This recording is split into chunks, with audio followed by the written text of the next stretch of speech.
GDS 2026 এর result নিয়ে কিন্তু একটা বিরাট আপডেট রয়েছে তোমাদের জন্য, যে কবে রেজাল্ট দেবে, কখন দেবে, সব তোমাদের সাথে আজকে এই ভিডিওতে ডিটেলস আলোচনা করব এবং তোমাদের কি কি ডকুমেন্টস রেডি রাখতে হবে, কি কি ডকুমেন্টস তোমাদের তৈরি রাখতে হবে, সব আলোচনা করব। কাজে একটু স্কিপ না করে সম্পূর্ণ ভিডিও দেখতে থাকো।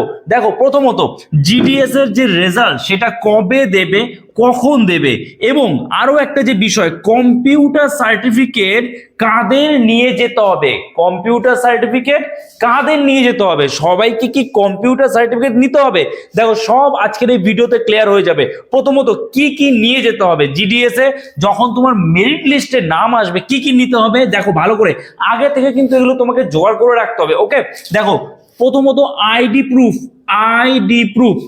প্রুফ নেবে, যে কোনো গভর্নমেন্টের যে আইডি প্রুফ, আধার কার্ড হয়, তারপরে তোমার ভোটার কার্ড হয়, যে কোনো আইডি প্রুফ তোমাকে নিতে হবে। প্রথমত এটা গেল। দ্বিতীয়ত ডেট অফ বার্থ। তো ডেট অফ বার্থের প্রুফ হিসাবে তুমি কি নিতে পারো, মাধ্যমিকের অ্যাডমিট নিতে পারো। আচ্ছা, তারপরে দেখো রয়েছে কাস্ট সার্টিফিকেট, এবং এই কাস্ট সার্টিফিকেট কাদের, এসসি এসটি ওবিসি, তোমাদের সকলেরই কিন্তু কাস্ট সার্টিফিকেট লাগবে। এইবার এখানে সব থেকে বড় কনফিউশন, তোমরা অনেকে কমেন্টস করছিলে দাদা রাজ্যের যদি হয়, যদি স্টেটের কাস্ট সার্টিফিকেট হয় তাহলে কি চলবে না, সেন্ট্রাল গভর্নমেন্ট যে সেন্ট্রালাইজ ফরম্যাট করে কাস্ট সার্টিফিকেটের সেটা লাগবে তোমার। তো সেন্ট্রাল কাস্ট সার্টিফিকেট তোমাদের লাগবে, এবং এর যে ফরম্যাট সেটা কিন্তু এর যে মানে জিডিএস এর যে অফিসিয়াল নোটিফিকেশন তার মধ্যে তোমরা সেন্ট্রালাইজ কাস্ট সার্টিফিকেটের ফরম্যাট পেয়ে যাবে। ওকে, আচ্ছা আর কি লাগবে, মেডিকেল সার্টিফিকেট। এবার এখানে অনেকে বলে যে মেডিকেল সার্টিফিকেট আমি কিভাবে বানাবো, কোথা থেকে বানাবো। দেখো, মেডিকেল সার্টিফিকেট বানাবে সরকারি কোনো হাসপাতাল থেকে বা সরকারি কোনো ডিসপেন্সারি থেকে, ঠিক আছে, সরকারি জায়গা থেকে তুমি মেডিকেল সার্টিফিকেট বানাবে, খুবই ইজি। গিয়ে তোমরা যদি বলো দিনের দিনই করে দেয়, অথবা দু একদিন সময় নেয়, একদিন সময় নিতে পারে, তোমরা করে নেবে। আচ্ছা আর কি রয়েছে, দেখো মার্কশিট তো আমাদের অবশ্যই লাগবে, মাধ্যমিকের যে মার্কশিটটা রয়েছে।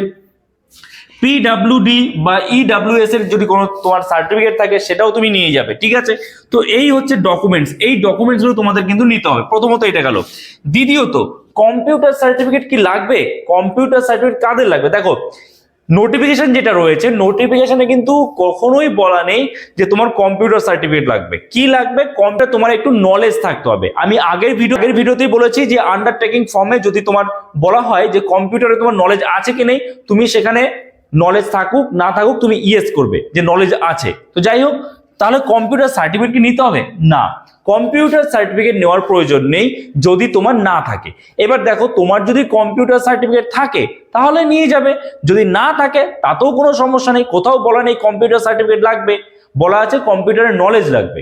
কিন্তু তোমার যদি থাকে তাহলে তুমি অবশ্যই নিয়ে যাবে। ক্লিয়ার? আচ্ছা, আরেকটা দেখো রয়েছে ডোমিসাইল সার্টিফিকেট। ডোমিসাইল কি লাগবে, দেখো ডোমিসাইলটা কখন লাগবে, তুমি যখন সেকেন্ড টাইম মানে দুবার করে এখানে ডকুমেন্ট ভেরিফিকেশন হয়, ঠিক আছে, এই যে জিডিএস এর যে তোমাদের রিক্রুটমেন্টটা হয় এখানে কিন্তু দুবার ডকুমেন্ট ভেরিফিকেশন হয়, তাহলে ফার্স্ট টাইম তোমার ডোমিসাইল লাগবে না, কিন্তু সেকেন্ড টাইম যখন ফাইনাল ডকুমেন্ট ভেরিফিকেশন হবে তখন কিন্তু তোমার ডোমিসাইল সার্টিফিকেটটা লাগবে। ঠিক আছে, বোঝা গেল? আচ্ছা, এইবার কথা হলো যে জিডিএস এর রেজাল্টটা তাহলে কবে দেবে। দেখো, এর আগে আমি তোমাদের একটা আপডেট দিয়ে জানিয়েছি যে জিডিএস এর রেজাল্ট তোমার এই যে মার্চ মাসের ফার্স্ট উইক থেকে, মানে তোমার মার্চ মাসের ফার্স্ট উইক থেকে, মানে মনে করো 7 থেকে 10 তারিখের মধ্যে, মার্চ মাসের 7 থেকে 10 তারিখের মধ্যে তোমরা জিডিএস এর রেজাল্ট দেখবে, পেয়ে যাবে। জিডিএস এর রেজাল্ট দেখবে তোমরা পেয়ে যাবে, তবে হ্যাঁ দুদিন একদিন আগে পরে হতে পারে, মানে 7 থেকে 10 তারিখ সেখানে তোমার 6 তারিখ হতে পারে, 10 তারিখের পরে সেটা 11 বা 12 তারিখ হতে পারে, দুদিন একদিন আগে পরে হতে পারে। তাই বলে এমন গ্যাপ হবে না যে আমি 10 তারিখ বললাম সেটা চলে যাবে 30 তারিখ, এমন নয়। আমি বলেছি 7 তারিখ থেকে 10 তারিখ তোমরা মিলিয়ে নেবে, এর মধ্যেই পেয়ে যাবে, হয়তো কালকেও পেয়ে যেতে পারো, কালকে 6 তারিখ, কালকেও পেয়ে যেতে পারো।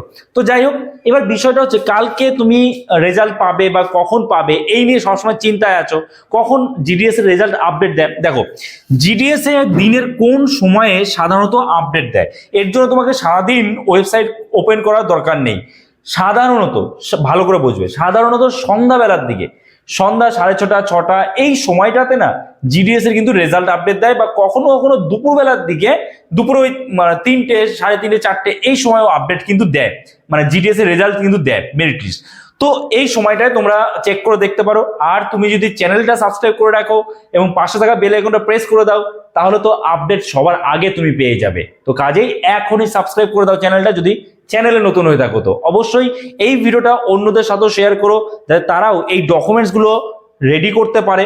ঠিক আছে, যাদের একটু ভালো নাম্বার আছে তারা এই ডকুমেন্টস গুলো রেডি করে ফেলো, যারা কনফার্ম যে আমি পেয়ে যাব ডকুমেন্টস গুলো রেডি করো। আর কমেন্টসে অবশ্যই জানাবে তোমার পার্সেন্টেজ কত রয়েছে, তুমি কোথায় অ্যাপ্লাই করেছো, কোন জোনে অ্যাপ্লাই করেছো, তুমি কমেন্টসে কিন্তু জানাতে ভুলবে না। ওকে, আচ্ছা এই আশা করি তোমরা বুঝতে পেরেছো। এবার দেখো, মেরিট লিস্ট প্রকাশ হওয়ার পরে কিন্তু তোমাদের সময় দেওয়া হবে এগুলো জোগাড় করার জন্য, কিন্তু তবুও তুমি যদি কনফার্ম হও তাহলে জোগাড় করে রাখো যে আমার এত আছে, আমি পেতে পারি, আমার মেরিট লিস্টে নাম আসতে পারে।